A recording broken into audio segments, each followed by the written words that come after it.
Hey guys, this is Grooms. Got a guest here again today, the wonderful Jon Phelps. We want to get into a couple things here, especially dealing with Donald Trump. And let's just get to it. How you doing, Phelps? Good to hear you again, Tommy, and nice to be with your listeners too. It's good to have you. Let's tell these Christians and others about Mr. Trump and why he's not the answer. Well, first of all, who is Donald Trump? I mean, who is he? He's a multi-billionaire, which tells you that he's in with the Roman hierarchy, because you cannot be a billionaire in this country and not be in some way or some manner connected to the white power structure that is run by the Pope through his American Roman hierarchy and overseen by the Jesuits of this country. Furthermore, he's went bankrupt a couple times, and he now has got his fortune back. And see, that doesn't happen unless you have credit or you have ins with the big bankers in New York City, which he does. So Donald Trump is connected with the big bankers of New York City, the big bankers that are Knights of Malta, and other knights that are loyal to the Archbishop of New York City. Because New York City is run by the Archbishop of New York City, Timothy Cardinal Dolan. He's the Archbishop of the political capital of the world. He controls the banks, he controls the politics, he controls the political parties, he controls the mafia, he controls everything in New York City. Just like the Archbishop of Washington, D.C. controls everything in D.C. And you have a Jesuit university in New York called Fordham, and you have a Jesuit university in Washington, D.C. called Georgetown. And between these two Jesuit institutions, overseeing the Archbishop of each city, they run everything. You got a Federal Reserve Bank in Richmond, which is not far from Washington, D.C. You got a Federal Reserve Bank in New York. And the Archbishop controls everything in that Federal Reserve Bank, including all the gold in it. So Trump is part of that. Furthermore, as we mentioned previously, he idolizes Louis XIV. Mm-hmm. And that's how his 66th floor was modeled.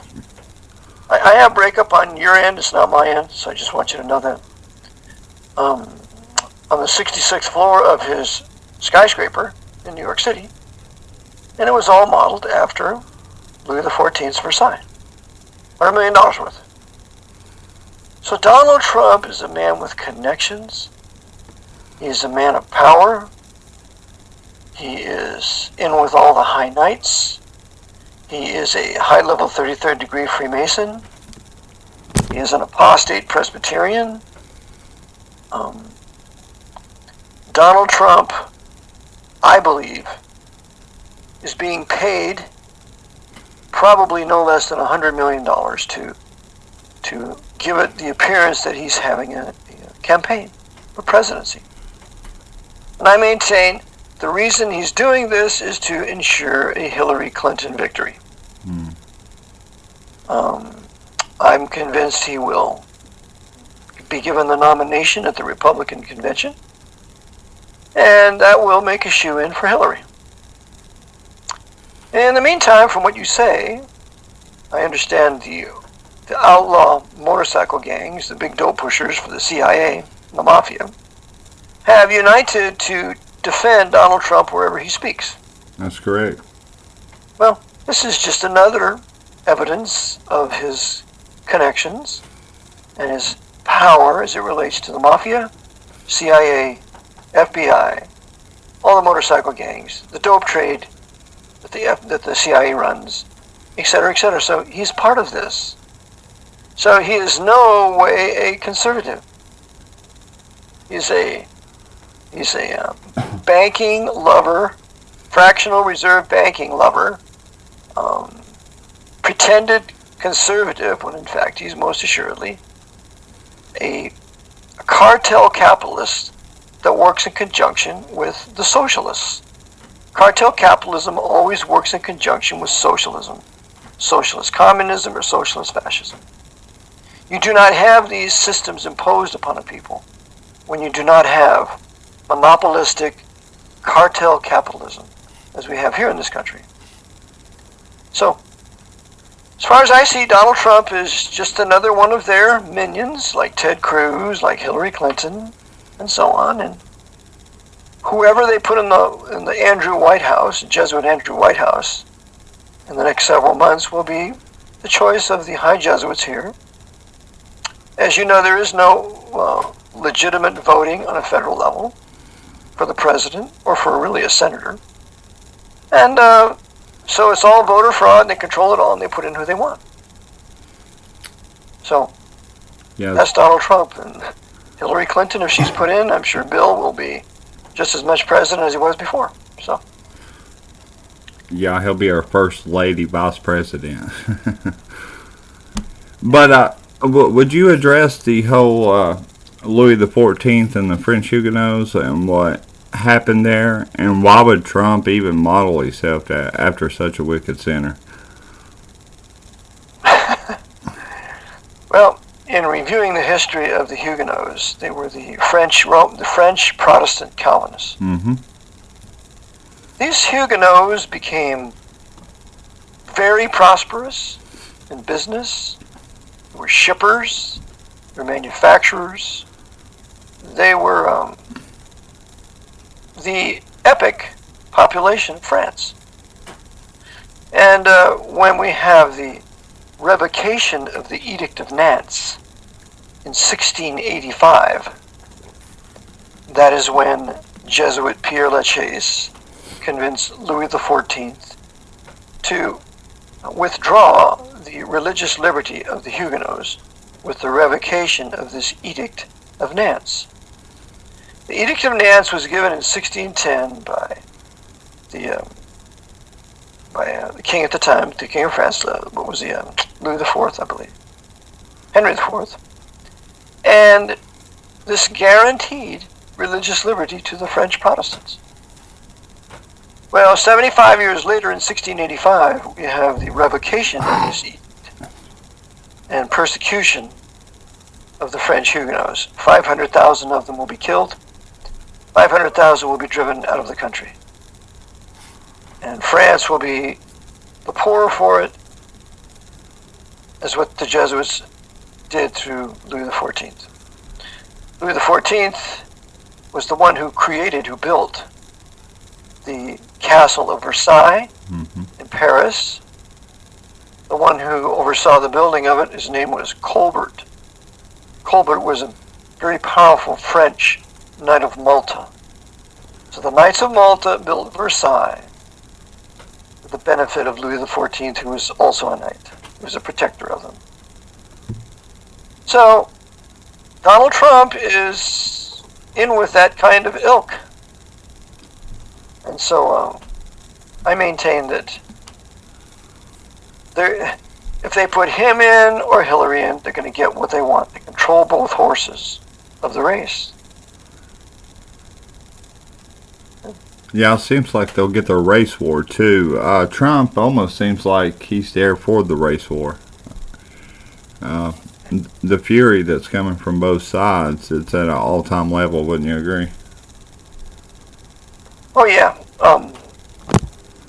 They have trumped up these charges of racist and bigot against Trump because he simply wants to stop the alien invasion of the Hispanics into the country, which should have been done 30 years ago with Reagan. He's right. We either have a country or we don't. I guarantee you, if you go into Mexico without a visa, you're going to jail. That's right. And so there's no other country that allows this massive invasion of people coming in illegally. But the Jesuits want this because this is part of their North American Union. They have to bring in as many Hispanic, Roman Catholic, alien invaders that hate white people as possible, bringing their culture, their language, their hatred for the gringo, and they bring it all up in here to further weaken the white people of North America, and particularly the white Protestants and the Baptists. That's what the game really is. Seems just like Germany, doesn't it? It seems like they're trying to drive us right into right-wing fascism. Of course. And if it wasn't for the Bible, and if it wasn't for the Word of God, I would be a fascist. Of course I would. Any white man in his right mind who doesn't believe the Bible would be a fascist. This is a struggle for our very existence. We are going to be destroyed in the 21st century. By 2050, America will not be a white nation. And when there's no white people that are in a majority, particularly Protestants and Baptists, you're going to have savagery, as you have in every other Hispanic nation, as you have in every other black nation in Africa. You have savagery. You have savagery in Zimbabwe right now because they killed off all the white people. And Zimbabwe was a beautiful country when whites ruled it.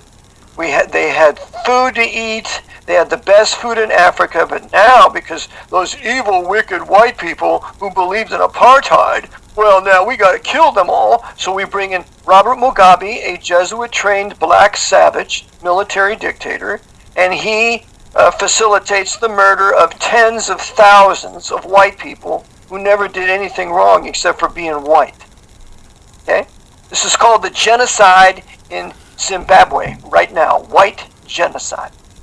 We have the same white genocide going on in South Africa right now. With that savage Zulu president of South Africa, Zuma, and his control of the savage African National Congress, they're killing the white Boers by the tens of thousands. And other white people too. They're killing all the farmers out of South Africa. And what's going to happen when that takes place? Why, all the blacks are going to starve to death. And many of those blacks are black Protestant Christians.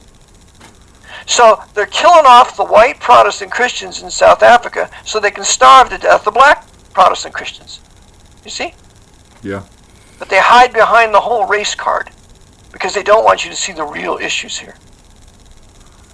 So we have white genocide, white Protestant genocide in South Africa. We have white Protestant genocide in Rhodesia. That's what it really is. It's not Zimbabwe, it's Rhodesia. Right. It's built into a beautiful nation under the name of Rhodesia. And it wasn't stolen from the Zulus either. It wasn't stolen from the Zulus. I cover it on my website. The Boers purchased all land that they had from the Zulus. That's right. And the Zulus drew first blood. They killed the leader of the Boers. So the Boers went to war with them, killed, 10 or 15,000 of them on, Red River, something like that? Mm-hmm. So then the Zulus hired the Boers to fight against their enemies. And the Boers, being great white Protestant soldiers, defeated the enemies of the Zulus. And so the Zulus gave them land. They purchased everything, from the Orange Free State to the Transvaal. All of it was purchased from the Zulus.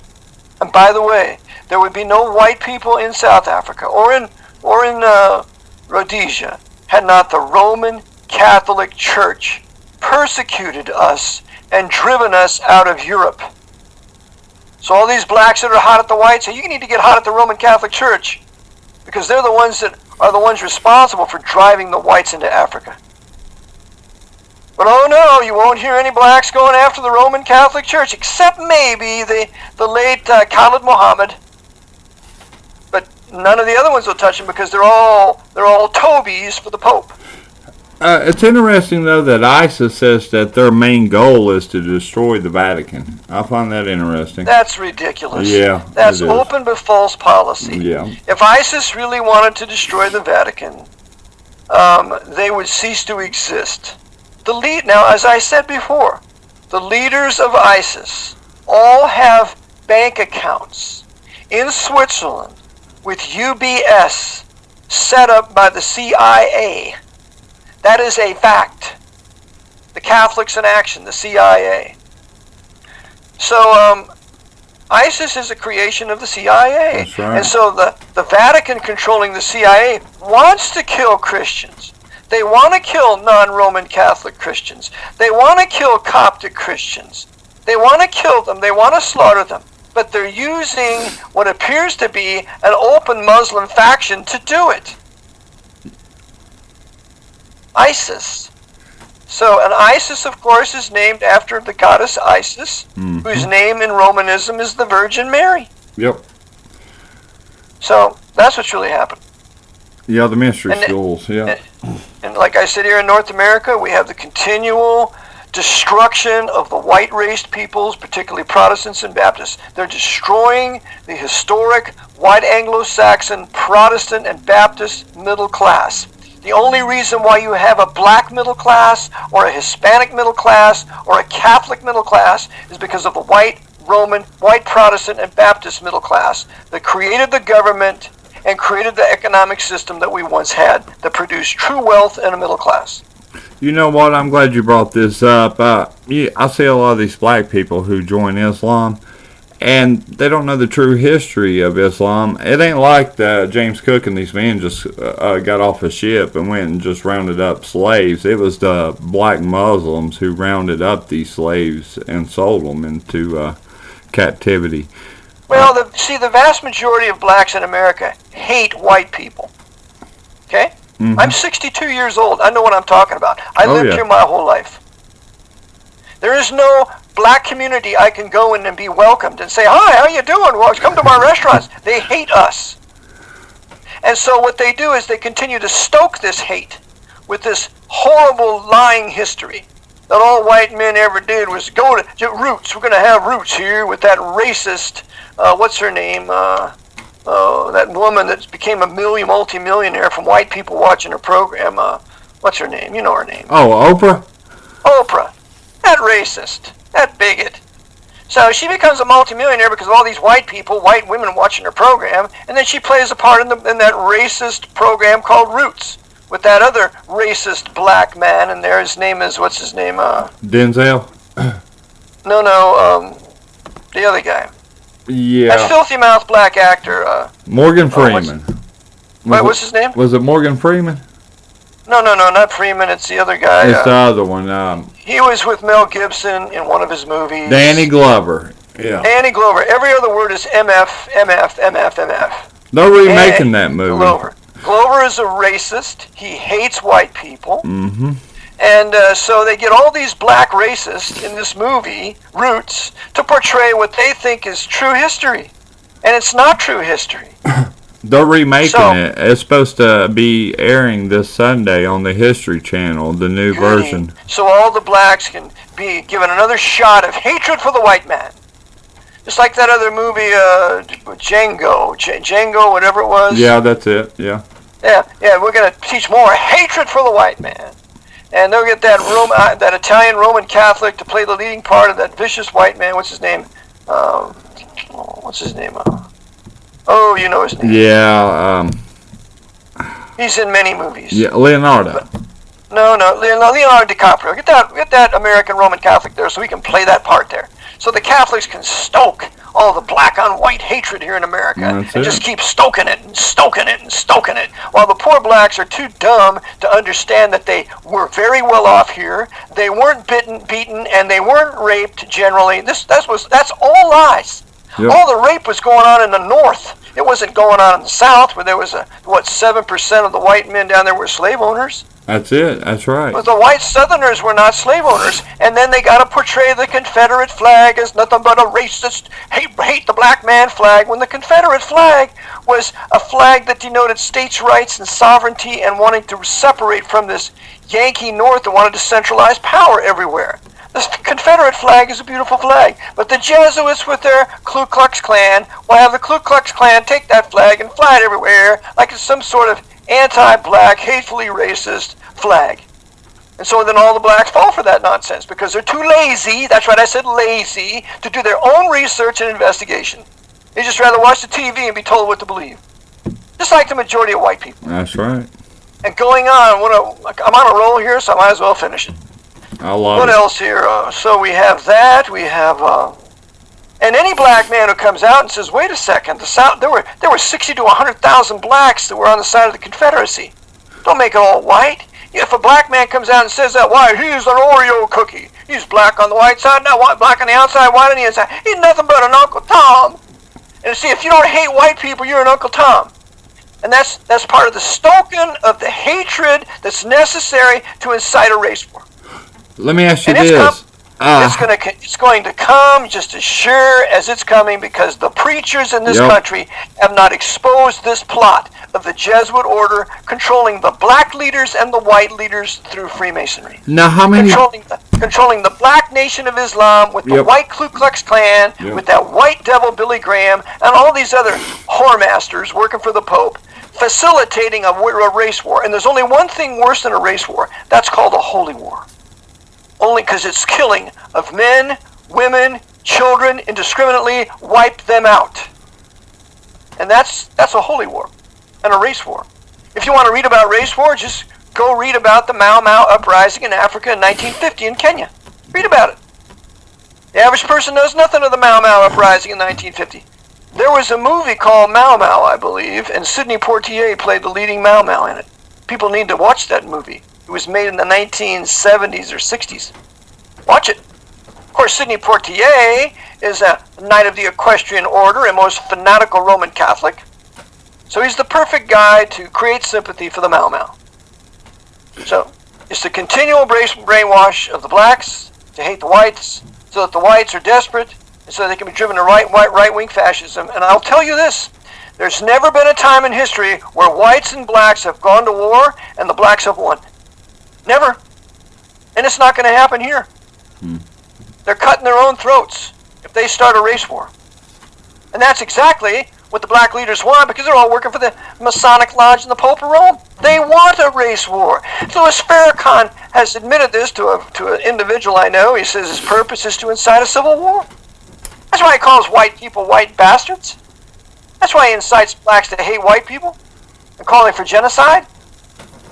So it's going to continue, and the white people are going to be more and more desperate. And so when the guy comes along on the white horse, they'll all follow him. And then, because of these last 80 years of black on white crime, vengeance is going to unfold in the most bloody, horrible way possible. All these white men that have had their mothers raped, or their daughters raped, or their sisters raped, or killed, or their sons killed, all that anger is going to come boiling to the top, and it's going to be an absolute decimation. That's what's coming. And I hope it doesn't. One of my purposes of my ministry is to prevent this from happening. And that's why I call for racial separation into nationhood. That's why white people need their own country that are Protestant and Baptist. That's why I want to start my own country somewhere here in North America, beginning in Pennsylvania with some county. Doesn't have to be Lebanon, it can be some other county, but we need our own nation because there's going to be a race war. The blacks, they have their own county in Philadelphia. It's called Chester County. It's entirely black for the most part, and that's good. They need their own county. We need to racially separate, because whenever you forcefully miscegenate, God sends a race war.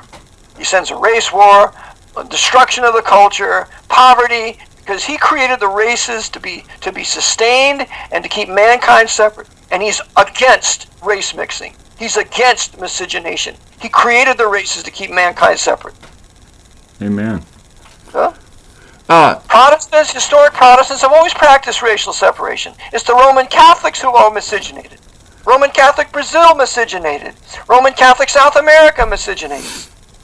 But not in the historic northern white Protestant North America until the last 70 years. Mm-hmm. When we've been under forced miscegenation, forced race mixing, forced integration that has wrecked the military, it's wrecked our culture, it's wrecked our school system. You can't possibly go to school and want to learn anything if you got to be considered who's going to beat my butt after class. Some bad black dude's going to beat me up. How can you possibly concentrate and learn anything? So that's what we have. All throughout this entire country. I had a thought. I got to ask you this. You mentioned something. I want to address this. You would know the answer to this. How many blacks helped dig the trenches in Atlanta during the Civil War? Most of them. Because wasn't it 60,000? You talk to a typical black down in Atlanta. Oh, they built the trenches because they had to. No, they were free. these blacks in Atlanta knew that the Yankee banditti, which for many of them were Irish Catholics, were taking their women and their little girls and gang raping them. And so these black men in Atlanta said, we don't want that happening to our women. And they dug the trenches hard. And then they also took their little girls and their wives into the swamps and wanted to protect them and to hide them there from their Yankee rapists. So no, that's all nonsense. And if you watch Gone with the Wind, you see the blacks down there. They say, we had enough of these Yankees. You're right. It was one great big rapine and